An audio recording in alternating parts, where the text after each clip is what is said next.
दर्शन ऋषि संस्कृति का।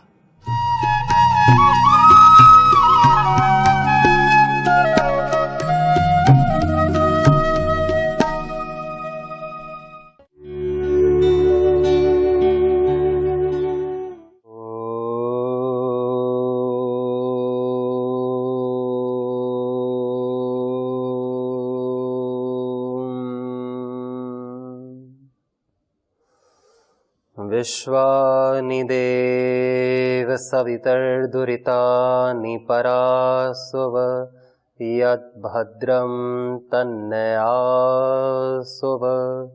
ॐ शान्ति शान्ति शान्तिः। नमस्ते। जब हम किसी बड़ी चीज को प्राप्त कर लेते हैं तो फिर छोटी छोटी चीजों में हमारी रुचि नहीं रहती। यह मानवीय स्वभाव है। जैसे बच्चों को खिलौना पसंद होता है और उनको कोई बड़ा आकर्षक खिलौना मिल जाता है तो वो छोटे खिलौने छोड़ देते हैं, और किसी को बड़ी जॉब मिल जाती है लाख रुपए की तो फिर वो 1000 रुपए की छोटी जॉब छोड़ देता है और लाख रुपए की बड़े चाव से करता है। और करोड़ की मिल जाए तो फिर लाख नहीं सुहाता और फिर वो लाखों की जॉब भी छोड़ देता है। जिसको बड़ा चीज मिल गया, जिसकी दोस्ती बड़े आदमियों से हो गई, फिर वो छोटे लोगों को देख के उनको मित्र बनाने में रुचि नहीं रखता। लेकिन जिसके बड़े मित्र नहीं हैं उसका तो कोई भी मित्र बन जाए, वो किसी से भी बात करेगा, कहीं भी जाएगा किसी से भी बात करेगा। लेकिन जिसके मित्र हैं बड़े ऊंचे स्टेटस वाले तो वो फिर बाकियों को नहीं देखता, छोटा मानता है। इसी प्रकार सबसे बड़ा तो भगवान है, जो सबसे ज्यादा आनंदमय है, सुखमय है, जिसको हम नहीं जानते, जो हम सबको जान रहा है। हम उसे क्यों नहीं जानते? क्योंकि हम अल्पज्ञ हैं, अल्प सामर्थ्यशाली हैं। हमारी बुद्धि उतनी सूक्ष्म नहीं कि सूक्ष्मतम विषय को ग्राह्य कर ले। भगवान तो सूक्ष्मतम है। बुद्धि कितनी भी सूक्ष्म हो जाए, परमात्मा जितनी सूक्ष्म नहीं होती है कि परमात्मा को विषय बना ले। बुद्धि सूक्ष्म है और बुद्धि से स्थूल जितने विषय हैं बुद्धि उनको समझ सकती है, ग्राह्य कर सकती है। इसलिए हम परमात्मा नहीं जानते। वो असीम है, अनंत है। ये बुद्धि सीमित है, इसका ज्ञान अल्प है। जो हमने सुना है शास्त्रों से, गुरुजनों से, संतों से, ऋषियों से, उस सुने हुए पर अपनी अखंड श्रद्धा, आस्था, विश्वास से हम भगवान से जुड़ते हैं, उससे प्रीति करते हैं और उस परम रस से जुड़ने के पश्चात दुनिया के सारे रस फीके हो जाते हैं। वैराग्य अपने आप स्वतः हो जाता है। हमारी श्रद्धा हमें सब दिला देती है। श्रद्धावान लभते ज्ञानम, श्रद्धावान लभते वैराग्यम अपि। ये सब कुछ श्रद्धा से प्राप्त हो जाता है। जितने रस हैं, आंख को देखने में रस है कि सुंदर से सुंदर छवि मेरी आंख देखती रहे। हाथों को छूने का रस है कि सुंदर से सुंदर सुखद स्पर्श इंद्रिय सुख भोगती रहे। ऐसे ही कान को मधुर मधुर सुनने का, जिह्वा को मधुर मधुर चखने का, सारी इंद्रियों को ये विषयों का सुख लेने की आदत है। कौन से विषय? जो हमने इस धरती पर देखे हैं या सुने हैं, उनको हम भोगना चाहते हैं, उनमें हमारी रस है। और फिर एक बार रस भोग करके आदत बन जाती है, जब तक हमने कुछ दूसरा नहीं भोगा है। फिर दूसरा भोग लेते हैं। जैसे कि बचपन में टॉफी बहुत अच्छी लगती थी तो टॉफी की आदत थी, पैसे कहीं पड़े हो घर में तो उसको लेकर के सीधा टॉफी खरीदते थे, टॉफी खाते थे, च्युइंगम खाते थे। लेकिन बड़े होने पर हमको और रस मिलते हैं, बड़े होने पर और सारी मिठाइयाँ और सारे पकवान व्यंजन जो छोटे में नहीं अच्छे लगते और मिलते नहीं, तो फिर वो बड़े पर मिलते हैं और फिर रस बदल जाता है, फिर उसको भूल जाते हैं, उस लॉलीपॉप को, उस कंपट को, उस चूरण को, और बड़ा रस मिल जाता है। तो जिससे ज्यादा सुख मिलता है तो फिर वही चीज हम पकड़ते हैं, बाकी चीज छोड़ देते हैं, अल्प सुख वाली। और जो हमारे मन को सुख देती है वो चीज हम पकड़ करके रखते हैं। तो सबसे सुखदायक तो भगवान है। रसवर्जम रसोऽप्यस्य परम दृष्ट्वा निवर्तते। उस परमात्मा के रस को पाने के बाद सारे रस छूट जाते हैं। हमारे दिक्कत का कारण, हमारी समस्या का कारण तो यही है कि ये संसार का रस नहीं छूट रहा हमसे। हमने इसे भोग लिया, फिर भोगने की इच्छा होती है। एक बार भी किसी ने कोई चीज को भोगा तो फिर भोगने का मन करेगा, फिर भोगा तो फिर भोगा, और फिर भोगने की एक लंबी प्रक्रिया, चेन शुरू हो जाती है।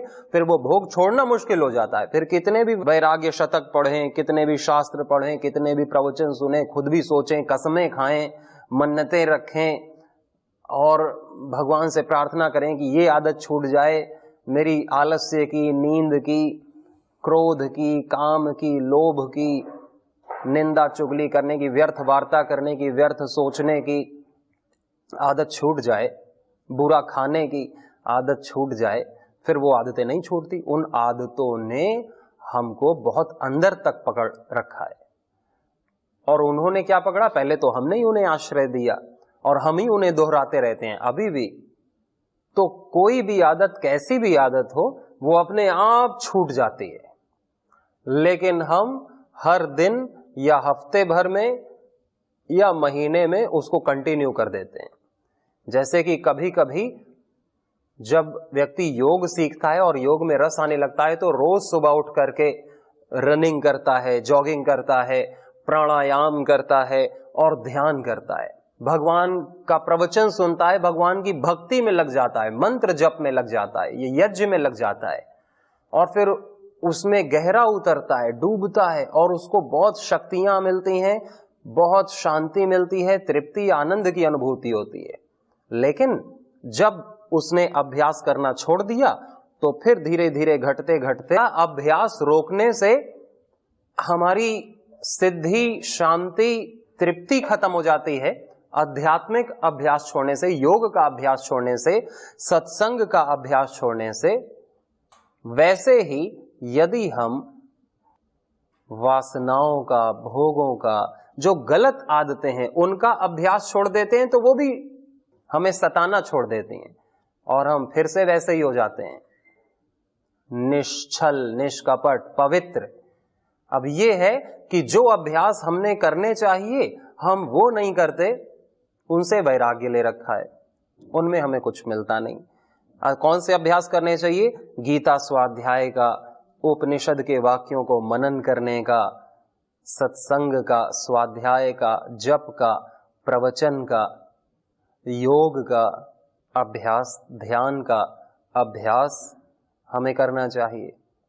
वो हम छोड़ देते हैं, और क्योंकि उनमें तुरंत रस नहीं मिलता, क्योंकि हमने अभी ध्यान किया और अभी आनंद आ गया, अभी तो पुरुषार्थ लगता है, मेहनत लगती है। लेकिन जब अभ्यास होने लगता है, हम छोड़ते नहीं, हम लगे रहते हैं पूरे फोकस के साथ, तो फिर कुछ ही दिनों में, हफ्तों में हमको रस की प्राप्ति होती है, तृप्ति की प्राप्ति होती है कि सारे रस हमको फीके लगते हैं। आंख खोलने का भी मन नहीं करता, कान से सुनने का भी मन नहीं, भूख प्यास भी भूल जाते हैं, इतना ध्यान में तल्लीन हो जाते हैं। परंतु तुरंत रस हमको दिखाई देता है भोगों में कि अभी भोगा और अभी रस मिला, लेकिन वो रस हमको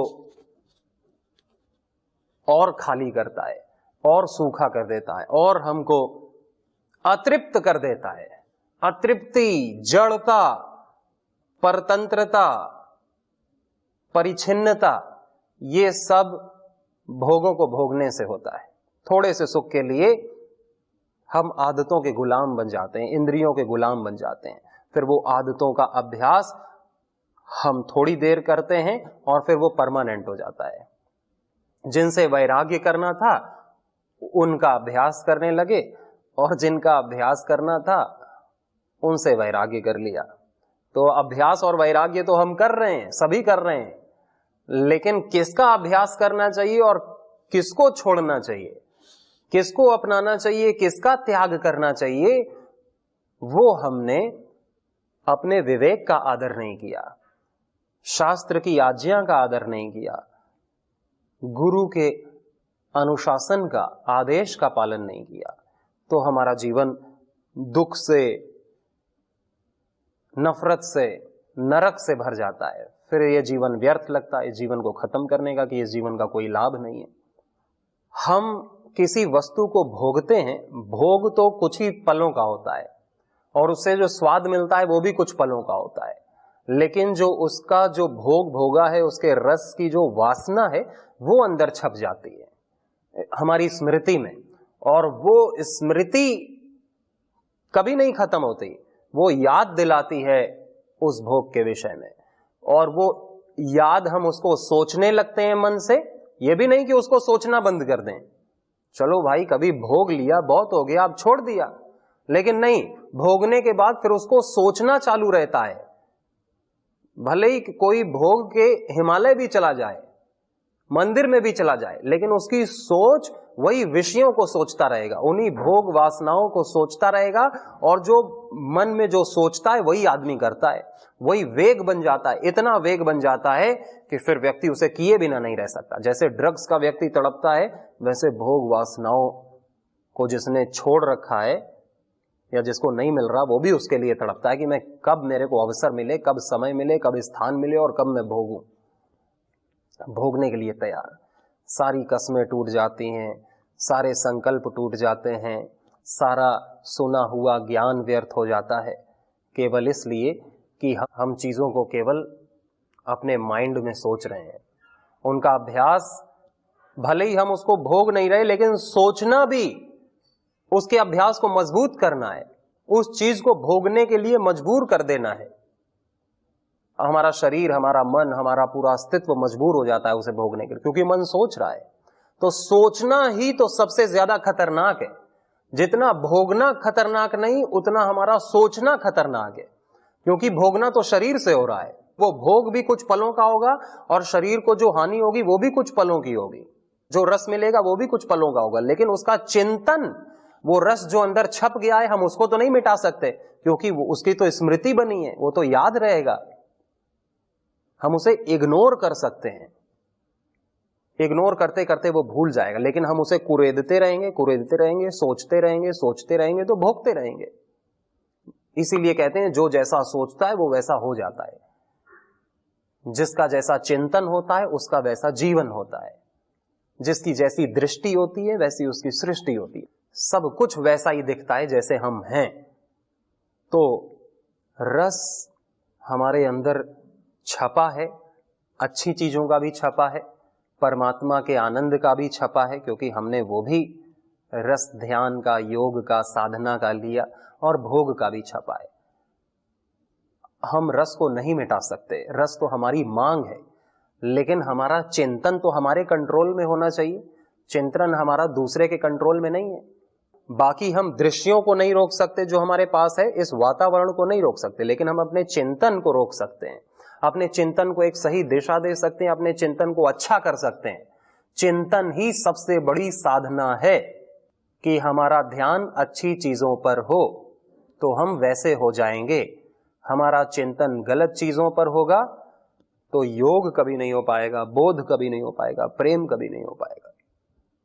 इसलिए कहते हैं भागवत चिंतन, कि भगवान की दिव्य छवि, नाम, गुण, लीला, धाम का हम ध्यान करें, या भगवान नहीं पे आस्था नहीं तो भगवान के संतों पर, भक्तों पर आस्था करें।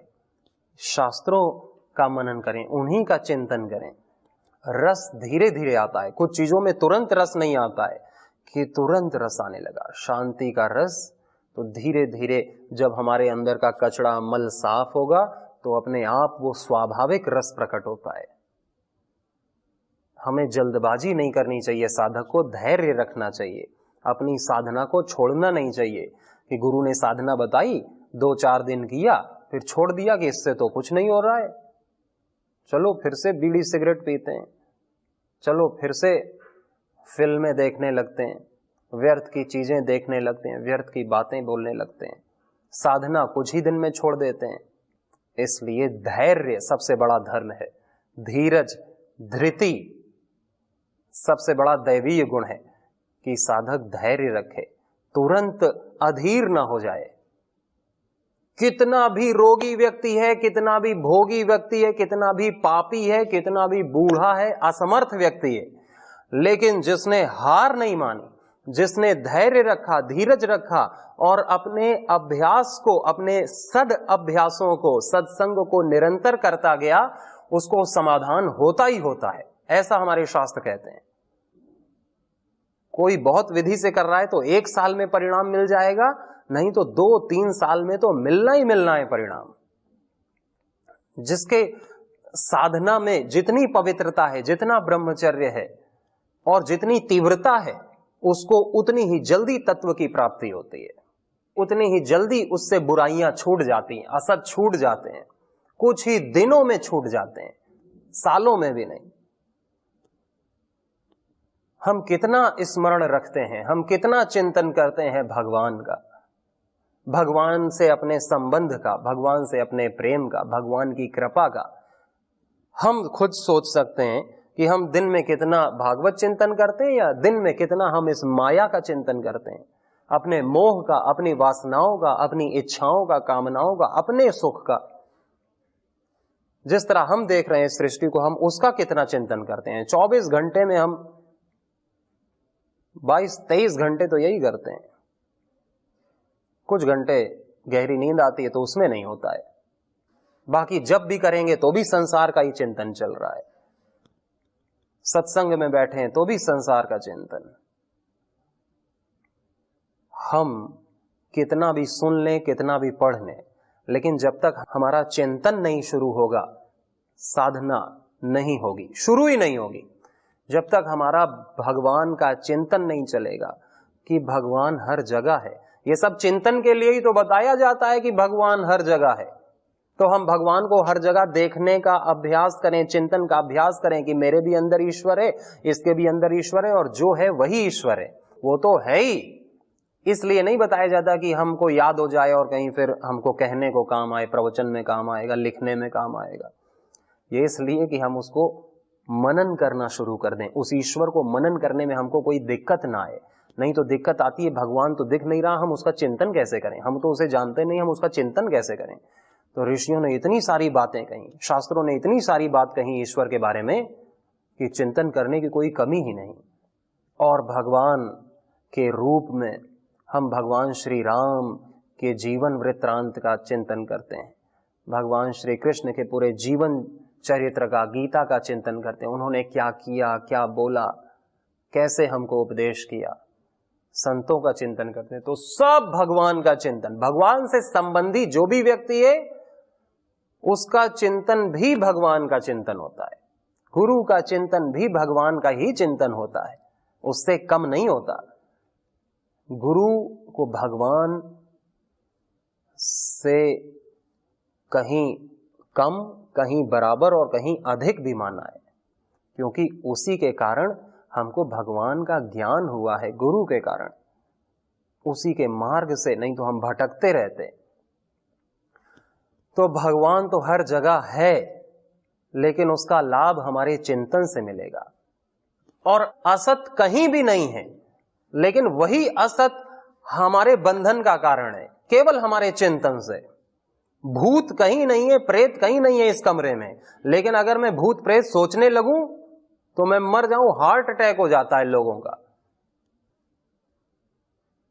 कोई भी ध्वनि सुनाई देती है तो लगता है आहट आई, और भूत आया, प्रेत आया। भूत प्रेत नहीं भी है फिर भी उसको सोच सोच के व्यक्ति मानसिक रोगी हो जाता है, पागल हो जाता है। ऐसा होता है कि नहीं? आप सभी जानते हैं ऐसा होता है। जो चीजें नहीं होती हैं उनका चिंतन करने से वो ऐसी लगती हैं कि वो हैं, भगवान है, क्योंकि भगवान तो है ही, लेकिन हमें आंखों से नहीं दिख रहा। उसकी उपस्थिति हमको महसूस होने लगेगी यदि हम उसका चिंतन करेंगे। जैसे ना होते हुए भी भूत प्रेत, डाकनी शाकनी, डायन चुड़ैल आदि हमको अनुभव होने लगती है और हमारे रोमटे खड़े होने लगते हैं, जैसे अभी इधर से छुआ, अभी उधर से छुआ, ये आवाज आ रही, वो आवाज आ रही, ना होते हुए भी, केवल मानसिक। लेकिन भगवान तो है ना। सत्य का चिंतन करना, सत्य के चिंतन से उस सत्य की अनुभूति होगी, अभिव्यक्ति होगी, तो सारी बुराइयां हमसे छूट जाएंगी। भगवान की छाया पड़ते ही सारे दुर्गुण, सारे दोष, सारी दुर्भावना, सारी बुराइयां हमको त्याग देती हैं, भाग खड़ी होती हैं, डरती हैं।